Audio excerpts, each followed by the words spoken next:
ఉత్తమ్ కుమార్ రెడ్డి మాట్లాడుతున్నారు. ఉత్తమ్ కుమార్ రెడ్డి గారు ఇంకో మాట కూడా అన్నారు, కరెంటు పోవడం లేదు రాష్ట్రంలో ఒక్క నిమిషం అని కూడా మాట్లాడినారు.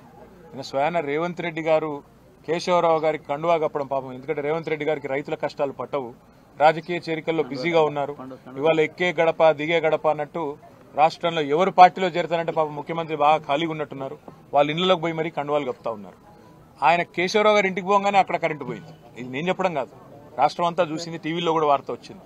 కాబట్టి కరెంటు పోతున్నదా ఉంటున్నదా, కేసీఆర్ ఉన్నప్పుడు నీళ్ళు ఎట్లుండే, కేసీఆర్ ఇవాళ రేవంత్ రెడ్డి గారు కాంగ్రెస్ వచ్చినాక నీళ్ళు ఎట్లుంది, కేసీఆర్ ఉన్నప్పుడు కరెంట్ ఎట్లుండే, ఇవాళ ఎట్లున్నది రాష్ట్రంలో అందరికీ కూడా తెలుసు.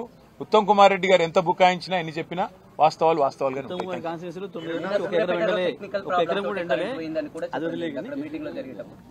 కుమార్ రెడ్డి గారి కాన్స్టిట్యూన్సీలో 9 సంవత్సరాల నుంచి 1 ఎకరం పంట ఎండింది. తెలంగాణ ప్రభుత్వం పోయినాకనే కదా ఇప్పుడు ఎండింది పంటలు 20,000. నేను ఇంకొక మాట అంటున్నా, ఉత్తమ్ కుమార్ రెడ్డి గారు ధైర్యం ఉంటే మీరు మీ మంత్రులు ఫీల్డ్కి రండి, రైతులను కలవండి, రైతుల దగ్గర ఈ మాట చెప్పండి.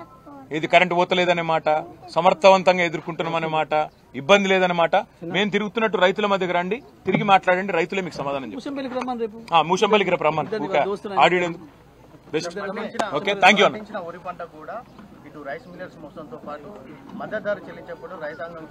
బ్రదర్ ఇదిగో నేను ఒకటే అంటున్నా, వీళ్ళు ఇచ్చిన మాటనే 500 బోనస్, అది బోనస్ నిజంగా చెప్పినరా బోగస్ ముచ్చట్నా తేలిపోద్ది. ఇప్పుడు తప్పకుండా ఈ రాష్ట్ర ప్రభుత్వాన్ని మెడలు వంచేదాకా, వాళ్ళ మెడలు దించేదాకా, రైతాంగం కోసం ముందుకొచ్చేదాకా మా పోరాటం కొనసాగుతుంది.